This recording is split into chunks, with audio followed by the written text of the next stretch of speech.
AMC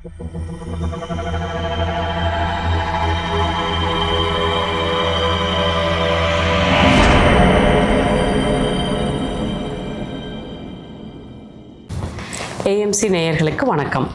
நம்மளோட நட்சத்திர சீரீஸனுடைய தொடர்ச்சியாக இன்றைக்கி பார்க்க போகிறது சுவாதி நட்சத்திரம். அதை பற்றி எப்பவும் போல் புராண கதைகளோட பல விளக்கங்களை சொல்கிறதுக்காக லாவண்யா மேடம், அதற்கான அறிவியல் விளக்கங்களுக்கும் கேள்விகளுக்கும் நான் சாந்தினி. வணக்கம் சாந்தினி. ஏஎம்சி நேயர்களுக்கு வணக்கம். சுவாதி நட்சத்திரத்தோட சின்னம் அப்படின்னு பார்த்தீங்கன்னா கடல் பாசி, அப்படி இல்லைன்னா சின்னதாக நாணல் மாதிரி எல்லா பக்கமும் எந்த பக்கம் காத்தடிக்குதோ அங்கே வளைஞ்சிட்டு இருக்கிற சிறிய செடி அந்த மாதிரியும் நம்ம வச்சுக்கலாம். இதற்கான மரம் வந்து அலெக்சாண்ட்ரியல் லாரல் அப்படின்னு சொல்லப்படுற மருதம் மரம், மருதம் இருக்கிற மரம். அப்புறம் இந்த நட்சத்திரத்தோட தெய்வம் வந்து லக்ஷ்மி தேவி. இந்த நட்சத்திரத்தோட அதிபதி வந்து வாயு. லக்ஷ்மி தேவிக்கான விளக்கம் நீங்கள் சொல்கிறீங்களா? அந்த ஆக்சுவலாக வந்து இதுக்கு முன்னாடி சொன்ன நட்சத்திரத்தையும் இதையும் கூட இங்கே நம்ம கனெக்ட் பண்ணிடலாம். நம்ம முதல்ல வந்து ஹஸ்தம் பற்றி பேசுகிறோம், சித்திரை பற்றி பேசுகிறோம். சித்திரையில் வந்து வடிவம் ஒரு நம்மளுடைய ஒரு படைப்பு வந்து வடிவம் கொள்ளக்கூடிய ஒரு இடத்த பற்றி நம்ம பார்த்தோம். ஒரு பொருள் தன்னுடைய வடிவத்துக்கு வருது அப்படிங்கும்போதே அது வந்து ஒரு சூழலுக்கு கட்டுப்பட்ட ஒரு இடத்துக்குள்ளார வருது. அந்த ஒரு கட்டுப்பட்ட உணர்வு வந்தாலுமே பொதுவாக வந்து உருவாக்கப்படுற எல்லா பொருள்களுக்குமே ஒரு சுதந்திர உணர்வு உண்டு. ஸோ அந்த வடிவத்துக்குள்ளார இருந்து வெளிப்படக்கூடிய சுதந்திரம் எதுவோ அந்த சுதந்திரத்தை வந்து சொல்லக்கூடியது தான் வந்து இந்த நட்சத்திரம், சுவாதி நட்சத்திரம். இந்த சுதந்திரம் வந்து எந்த மாதிரியெல்லாம் வெளிப்பட ஆரம்பிக்கும் அப்படின்றது வந்து இதுக்கான தெய்வம் வாயு அப்படி சொன்னாங்க இல்லையா. ஸோ சுதந்திரத்தினுடைய இன்னொரு தன்மை வந்து வாயுனுடைய தன்மை. இது வந்து ஒரு இடத்துல கட்டுக்குள்ளே இருக்கிறது இல்லை, அது பரவிக்கிட்டே இருக்கிறது, எங்கேனாலும் போயிட்டு இருக்கிறது. இது சொல்லப்பட்ட அந்த செடி சொன்னாங்க இல்லையா, சின்னம் வந்து அந்த ஒரு செடி சொன்னாங்க. இது கடல் பாசியும் ஒரு சின்னமாக சொல்லப்படுது. அதுவும் எதை சொல்லுதுன்னா, நீருடைய அலைகளுடைய போக்குக்கு தகுந்த மாதிரி கடல் பாசி வளைஞ்சு கொடுக்கும். அப்படி வளைஞ்சு கொடுக்கறதுனால இதனுடைய தனிப்பட்ட தன்மை, தனிப்பட்ட சுதந்திரம் பாதிக்கப்படாது. ஆனாலும் வளைஞ்சு கொடுக்கும் அந்த சூழலுக்கு தகுந்த மாதிரி. அதே மாதிரி நீங்கள் சொன்ன அந்த செடியும் அப்படி தான், காற்றுக்கு தகுந்த மாதிரி வளைஞ்சு கொடுக்கும். அதனுடைய தனிப்பட்ட தன்மை மாறுபடாது, ஆனால் அந்த வளைஞ்சு கொடுக்குற தன்மையோடு இருக்கும். ஸோ ஒரு விதத்தில் இது இந்த துலாம் ராசியில் இருக்குது அப்படின்றது தன்னுடைய சுதந்திரத்தையும் பாதுகாத்துக்கிட்டு அதே சமயம் மற்றவங்களோட எப்படி இணக்கமாக நம்ம ஃபங்க்ஷன் பண்ணலாம் அப்படின்றத சொல்லக்கூடிய ராசியாகவும் இது இருக்குது. இன்னொன்று, இதுக்கு சொல்லப்பட்ட தெய்வம் லக்ஷ்மி அப்படின்ற தெய்வத்துக்கு வந்து இன்னொரு அர்த்தம் வந்து நம்ம கிரீக் அண்ட் நார்ஸ் மித்தாலஜியில் வந்து இந்த மாதிரியான குணங்கள் உள்ள லக்ஷ்மியின் குணங்கள் உள்ள தெய்வத்தை வந்து ஃப்ரீடா அப்படின்ற பேர் வச்சு சொல்கிறாங்க. ஃப்ரீடாங்கிற பேர் வச்சு தான் நம்ம ஃப்ரைடே அப்படிங்கிற கிழமையும் நமக்கு வந்திருக்கு. அந்த ஃப்ரீடா அப்படிங்கிறதும் ஃப்ரீடம் அப்படின்றதும் எல்லாம் ஒரு இதனுடைய வேர்ச்சொல் வந்து ஒன்று தான். இந்த லட்சுமி அப்படின்றதும் சுதந்திரத்தை வந்து சொல்லக்கூடியது தான். நம்மளோட காதல் அல்லது ரிலேஷன்ஷிப் இதுக்குள்ளார ஒரு இணைவு எந்த அளவுக்கு முக்கியமோ, ஒன்றை உருவாக்குறதுக்காக நம்ம ஒருத்தவங்க கூட இணையிறோம், அதில் ஒரு வடிவத்தை உருவாக்குறோம், திருமணங்கிற ஒரு வடிவத்தை உருவாக்குறோம். இதுக்குள்ளார அந்த இணைவு எந்த அளவுக்கு முக்கியமோ, அந்த வடிவம் எந்த அளவுக்கு முக்கியமோ, அதே அளவுக்கு சுதந்திரமும் முக்கியம்.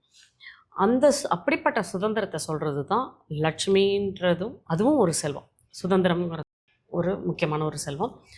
அந்த ஏன்னா நம்ம முழுக்க ஒரு இடத்துல கட்டுப்பட்டுட்டோன்னா நம்ம அந்த ஒரு உறவை வந்து சக்ஸஸ்ஃபுல்லாக எடுத்துக்கிட்டு போகவே முடியாது. அப்போது ஒருத்தவங்களோட இணக்கமாக இருக்கக்கூடிய சுதந்திரம் ரொம்ப ரொம்ப முக்கியம். அதை சொல்லக்கூடியது தான் இந்த சுவாதி. ஸோ சுவாதி நட்சத்திரத்துக்காரங்க சுதந்திர உணர்ச்சியை வந்து கண்டிப்பாக கைக்குள்ளே வச்சுருப்பாங்க, கூடவே இணக்கமாகவும் இருப்பாங்க. அதுதான் இது இல்லைங்களா? ஆமாங்க.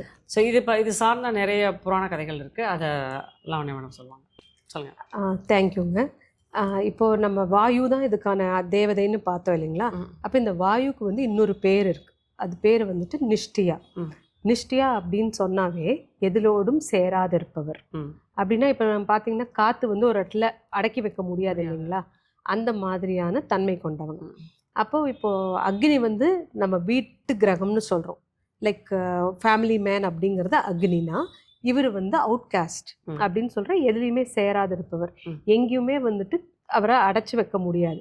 அப்படின்னா அந்த இடத்துல ஒரு இடத்துல நம்மளை இந்த நட்சத்திரத்துல கோள்கள் இருந்ததுன்னு வச்சுக்கோங்களேன், அவங்கள ஒரு இடத்துல இல்லை ஒரு விஷயத்துல அடைச்சி வச்சா அவங்களுக்கு வந்து அவங்களால செயல்பட முடியாது.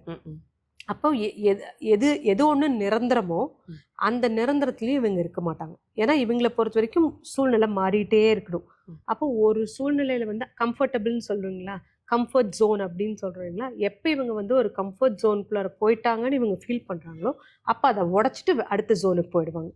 அப்போ அது ஒரு புதுவித அனுபவத்துல இவங்களுக்கு அந்த கம்ஃபர்ட்னஸ்ங்கிறதே வந்துட்டு வேண்டாம் அப்படிங்கிற மாதிரி.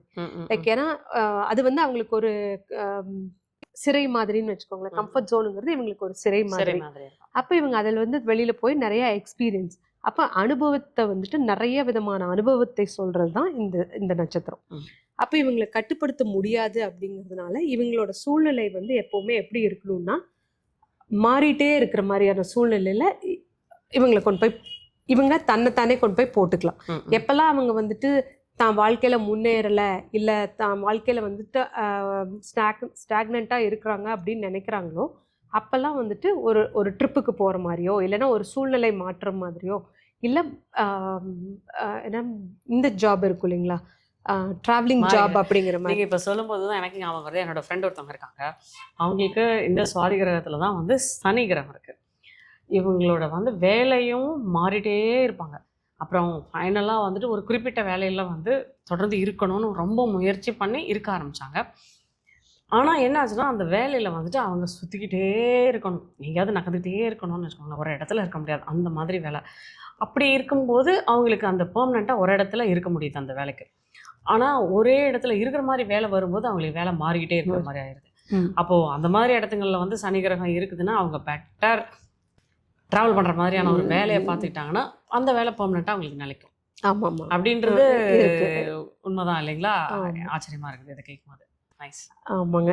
அப்புறம் இந்த நட்சத்திரத்தில் இருக்கிற கோள்கள் இருக்கு இல்லைங்களா, இந்த கோள்கள் வந்து ஒரு மிடில் மேன் மாதிரியும் ஒர்க் பண்ணும். எப்படின்னு பார்த்தீங்கன்னா இப்போ வாயுங்கிறது வந்து மேலோகத்துக்கும் கீழோகத்துக்கும் நடுவில் இருக்கிற வளிமண்டலம்னு சொல்கிறோம் இல்லைங்களா, வளிமண்டலத்தில் இருக்குது. அப்போ இந்த வளிமண்டலத்தோட ஆட்சி புரியறதே வந்து வாயு தான். அப்போ இவங்க வந்து எப்படின்னா மிடில் மேனேஜர்ஸ்ன்னு சொல்லுவோம். மேனேஜ்மெண்ட்டுக்கும் ஒர்க்கர்ஸ்க்கும் நடுவில் வந்துட்டு சுமூகமான ஒரு சூழ்நிலையை உருவாக்குற மிடில் மேனேஜர்ஸ் மாதிரியும் இவங்க திகழ்கிறாங்க. இதுக்கு வந்து நம்ம புராணத்தில் வந்துட்டு அக்னிஹோத்திரம் அப்படின்னு ஒரு ரிச்சுவல் சொல்கிறாங்க. அந்த ரிச்சுவல் வந்து எப்படின்னா காலையில் சூரியன் உதிக்குது இல்லைங்களா, அப்போ அதுக்கு முன்னாடி வந்துட்டு இருளாக இருக்குது. அந்த சூழலிருந்து ஒளியை கொடுக்குற சூரியன் வர்ற வரைக்கும் அந்த ஒரு பீரியட் இருக்கு இல்லைங்களா, சந்தி காலம் உஷா காலம் அப்படின்னு சொல்கிறோம்ல. காலையில் வந்து அது உஷா காலம்.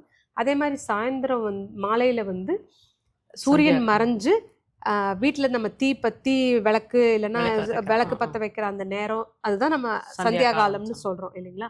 இந்த ரெண்டுக்கும் இடைப்பட்ட காலத்தை சுமூகமாக கடக்கிறதுக்காகவே இந்த பூஜை நடக்குது. அக்னிஹோத்திரம்ங்கிற பூஜை நம்ம நாட்டில் நிறைய இடத்துல நிறைய ஊர்களில் நடந்துட்டு இருக்கு இந்தியாவில். அப்போது இந்த ரெண்டு காலத்தையுமே ஆட்சி பண்ணுறவர், உஷா காலத்தையும் சந்தியா காலத்தையும் ரெண்டையுமே ஆட்சி பண்ணுறவர் வந்து வாயு. அப்போ சூரியன்கிறது அப்பர் மேனேஜ்மெண்ட்டுன்னு எடுத்துக்கிறோம். வசுக்கள் வந்து பூமியை ஆளுறவங்க. அந்த வசுக்களை வந்துட்டு பூமியில் இருக்கிற இல்லைன்னா ஒர்க்கர்ஸு அந்த லோ லெவல் மேனேஜர்ஸாக எடுத்துக்கிறோம். இவங்க ரெண்டு பேரையுமே சுமூகமாக இணைக்கிற மிடில் மேனேஜர்ஸாக இந்த வாயு வந்து இருக்கிறார். ஸோ வெளியில் இருக்கிற சூரியனுடைய வெளிச்சத்தை சூரியனுடைய ஆற்றலை கீழே பூமிக்கு கடத்துறதும் கீழே பூமியில இருந்து வெளிப்படக்கூடிய விஷயங்களை வந்துட்டு மேலே நோக்கி பண்ணுறதும் இந்த வாயுவினுடைய வேலை. அதாவது நம்ம பூமியை சுற்றி இருக்கிற வளிமண்டலத்தினுடைய வேலை. இது கிட்டத்தட்ட வளிமண்டலம் மாதிரி செயல்படுறது. இந்த நட்சத்திரம் வந்து வளிமண்டலம் மாதிரி செயல்படுறது. ஸோ இதில் அப்போ இந்த மாதிரி கோள்கள் இருக்கும்போது வந்துட்டு இவங்க மத்தியஸ்தம் பண்ணுறதுக்கும் போகலாம். ஏன்னா இது பார்த்தீங்களா நீங்கள் சொன்ன மாதிரி துலாம் ராசியில் இருக்கா, துலாம் ராசிங்கிறதே யூனியன் இல்லைன்னா பேலன்ஸ் பண்ணுறது, மீடியேஷன், இது எல்லாமே இதில் வருது இல்லைங்களா. ஸோ அப்போ இந்த சுவாதி அங்கே இருக்கும்போது இந்த நட்சத்திரத்தில் கோள்கள் இருக்கும்போது இவங்க வந்துட்டு ரெண்டு பேர்த்த ஒருங்கிணைக்கிறதுக்கு இல்லை 2 பேர்த்தோட கருத்துக்களை கேட்டு ஒருத்தர் நல்லிணக்கம் பண்ணுறதுக்கும் இந்த நட்சத்திரம் உதவியாக இருக்குது. ஸோ அந்த மாதிரி வேலைகளும் இவங்க பண்ணலாம். ஆனால் இந்த இடத்துல கோள்கள் எந்த மாதிரியான கோள்கள் இருக்குங்கிறத பொறுத்து இவங்களோட மத்தியஸ்தம் பண்ணுறதோட குவாலிட்டிஸ் வந்துட்டு மாறுபடும். ஓகே, இதுக்கு மேலே நம்ம அடுத்த நட்சத்திரத்தை பார்க்கலாம். ஓகே, இந்த வீடியோ உங்களுக்கு பிடிச்சிருந்ததுன்னா லைக் பண்ணுங்கள், கமெண்ட் பண்ணுங்கள், சப்ஸ்கிரைப் பண்ணுங்கள், மற்றவங்க கூடயும் ஷேர் பண்ணுங்கள். இதுக்கு உங்களுக்கு என்ன டவுட் இருந்ததுனாலும் கமெண்ட்டில் சொல்லுங்கள். நம்ம மேற்கொண்டு அதை பற்றி நிறைய டிஸ்கஸ் பண்ணலாம். நன்றி.